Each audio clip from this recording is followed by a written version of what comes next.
अध्याय 16 भिखारिन। अंधी प्रतिदिन मंदिर के दरवाजे पर जाकर खड़ी होती। दर्शन करने वाले बाहर निकलते तो वो अपना हाथ फैला देती और नम्रता से कहती, बाबूजी, अंधी पर दया हो जाए। वो जानती थी कि मंदिर में आने वाले सहृदय और श्रद्धालु हुआ करते हैं। उसका ये अनुमान असत्य न था। आने जाने वाले 2-4 पैसे उसके हाथ पर रख ही देते। अंधी उनको दुआएं देती और उनकी सहृदयता को सराहती। स्त्रियां भी उसके पल्ले में थोड़ा बहुत अनाज डाल जाया करती थी। प्रातः से संध्या तक वह इसी प्रकार हाथ फैलाए खड़ी रहती। उसके पश्चात मन ही मन भगवान को प्रणाम करती और अपनी लाठी के सहारे झोंपड़ी का पथ ग्रहण करती। उसकी झोंपड़ी नगर से बाहर थी। रास्ते में भी याचना करती जाती, किंतु राहगीरों से अधिक संख्या श्वेत वस्त्र वालों की होती, जो पैसे देने की अपेक्षा झिड़कियां दिया करते हैं। तब भी अंधी निराश न होती और उसकी याचना बराबर जारी रहती। झोंपड़ी तक पहुँचते पहुँचते उसे 2-4 पैसे और मिल जाते। झोंपड़ी के समीप पहुँचते ही एक 10 वर्ष का लड़का उछलता कूदता आता और उससे चिपट जाता। अंधी टटोलकर उसके मस्तक को चूमती। बच्चा कौन है, किसका है, कहाँ से आया, इस बात से कोई परिचित नहीं था। 5 वर्ष हुए पास पड़ोस वालों ने उसे अकेला देखा था। इन्हीं दिनों एक संध्यासमय लोगों ने उसकी गोद में एक बच्चा देखा। वह रो रहा था। अंधी उसका मुख चूम घूमकर उसे चुप कराने का प्रयत्न कर रही थी। वह कोई असाधारण घटना न थी। आज किसी ने भी न पूछा कि बच्चा किसका है। उसी दिन से ये बच्चा अंधी के पास था और प्रसन्न था। उसको वह अपने से अच्छा खिलाती और पहनाती। अंधी ने अपनी झोंपड़ी में एक हांडी गाड़ रखी थी। संध्या समय जो कुछ मांग कर लाती उसमें डाल देती और उसे किसी वस्तु से ढांप देती, इसलिए कि दूसरे व्यक्तियों की दृष्टि उस पर न पड़े। खाने के लिए अन्न काफी मिल जाता था। उससे काम चलाती। पहले बच्चे को पेट भरकर खिलाती, फिर स्वयं खाती। रात को बच्चे को अपने वक्ष लगाकर वही पड़ी रहती। प्रातःकाल होते ही उसको खिला पिलाकर फिर मंदिर के द्वार पर जा खड़ी होती। काशी में सेठ बनारसी दास बहुत प्रसिद्ध व्यक्ति है। बच्चा बच्चा उनकी कोठी से परिचित है। बहुत बड़े देशभक्त और धर्मात्मा है। धर्म में उनकी बड़ी रुचि है। दिन के 12 बजे तक सेठ स्नान ध्यान में संलग्न रहते। कोठी पर हर समय भीड़ लगी रहती।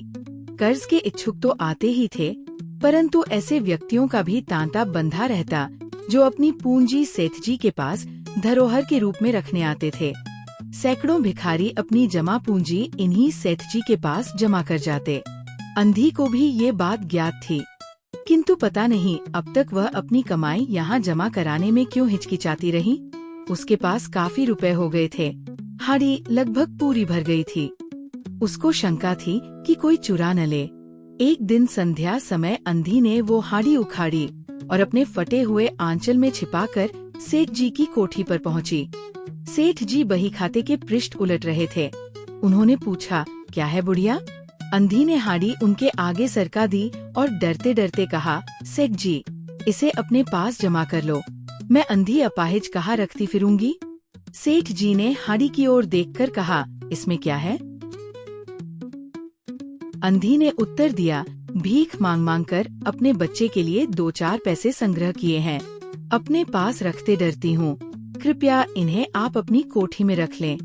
सेठ जी ने मुनीम की ओर संकेत करते हुए कहा, बही में जमा कर लो। फिर बुढ़िया से पूछा, तेरा नाम क्या है। अंधी ने अपना नाम बताया। मुनीम जी ने नकदी गिनकर उसके नाम से जमा कर ली और वह सेठ जी को आशीर्वाद देते हुए अपनी झोंपड़ी में चली गई। 2 वर्ष बहुत सुख के साथ बीते। इसके पश्चात एक दिन लड़के को ज्वर ने दबाया। अंधी ने घरेलू दवा दारू की, झाड़ फूंक से भी काम लिया, टोने टोटके की परीक्षा की, परंतु संपूर्ण प्रयत्न व्यर्थ सिद्ध हुए। लड़के की दशा प्रतिदिन बुरी होती गई। अंधी का हृदय टूट गया। साहस ने जवाब दे दिया, निराश हो गई। परंतु फिर ध्यान आया कि संभवतः डॉक्टर के इलाज से फायदा हो जाए। इस विचार के आते ही वो गिरती पड़ती सेठ जी की कोठी पर आ पहुंची। सेठ उपस्थित थे। अंधी ने कहा, सेठ जी, मेरी जमा पूंजी में से 10-5 रुपए मुझे मिल जाए तो बड़ी कृपा हो। मेरा बच्चा मर रहा है, डॉक्टर को दिखाऊंगी। सेठ जी ने कठोर स्वर से कहा, कैसी जमा पूंजी, कैसे रुपए? मेरे पास किसी के रुपए जमा नहीं हैं। अंधी ने रोते हुए उत्तर दिया, 2 वर्ष हुए मैं आपके पास धरोहर रख गई थी, दे दीजिए, बड़ी कृपा होगी। सेठ जी ने मुनीम की ओर स्नेहमयी दृष्टि से देखते हुए कहा, मुनीम जी, जरा देखना तो, इसके नाम की कोई पूंजी जमा है क्या? तेरा नाम क्या है री? अंधी की जान में जान आई, आशा बंधी। पहला उत्तर सुनकर उसने सोचा कि सेठ बेईमान है, किंतु अब सोचने लगी संभवतः उन्हें ध्यान न रहा होगा। ऐसा धर्मी भी भला कहीं झूठ बोल सकता है। उसने अपना नाम बता दिया। उलट पलट कर देखा, फिर कहा, नहीं तो इस नाम पर एक पाई भी जमा नहीं है। अंधी वहीं जमी बैठी रही। उसने रो रो कर कहा, सेठ जी, परमात्मा के नाम पर, धर्म के नाम पर कुछ दे दीजिए, मेरा बच्चा जी जाएगा, मैं जीवन भर आपके गुण गाऊंगी। परंतु पत्थर में जोंक न लगी। सेठ जी ने क्रुद्ध होकर उत्तर दिया, जाती है या नौकर को बुलाऊं? अंधी लाठी टेककर खड़ी हो गई और सेठ जी की ओर मुंह करके बोली, अच्छा, भगवान तुम्हें बहुत दे, और अपनी झोंपड़ी की ओर चल दी। ये आशीष न था, बल्कि एक दुखी का शाप था। बच्चे की दशा बिगड़ती गई। दवा दारू हुई ही नहीं, फायदा क्यों कर होता?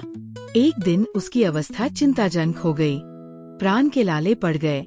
उसके जीवन से अंधी भी निराश हो गई। सेठ जी पर रह रहकर उसे क्रोध आता था। इतना धनी व्यक्ति है, 2-4 रुपए दे देता तो क्या चला जाता, और मैं उससे कुछ दान नहीं मांग रही थी, अपने ही रुपए मांगने गई थी। सेठ जी से घृणा हो गई। बैठे बैठे उसको कुछ ध्यान आया। उसने बच्चे को अपनी गोद में उठा लिया और ठोकरे खाती, गिरती पड़ती सेठ जी के पास पहुंची और उनके द्वार पर धरना देकर बैठ गई। बच्चे का शरीर ज्वर से भभक रहा था और अंधी का कलेजा भी। एक नौकर किसी काम से बाहर आया। अंधी को बैठा देखकर उसने सेठ जी को सूचना दी। सेठ जी ने आज्ञा दी कि उसे भगा दो। नौकर ने अंधी से चले जाने को कहा, किंतु वह उस स्थान से न हिली। मारने का भय दिखाया, पर वो टसमस न हुई। उसने फिर अंदर जाकर कहा कि वो नहीं टलती। सेठ जी स्वयं बाहर पधारे। देखते ही पहचान गए। बच्चे को देखकर उन्हें बहुत आश्चर्य हुआ कि उसकी शक्ल सूरत उनके मोहन से बहुत मिलती जुलती है। 7 वर्ष हुए तब मोहन किसी मेले में खो गया था। बहुत खोज की, पर उसका कोई पता नहीं मिला। उन्हें स्मरण हो आया कि मोहन की जांघ पर एक लाल रंग का चिन्ह था। इस विचार के आते ही उन्होंने अंधी की गोद के बच्चे की जांघ देखी।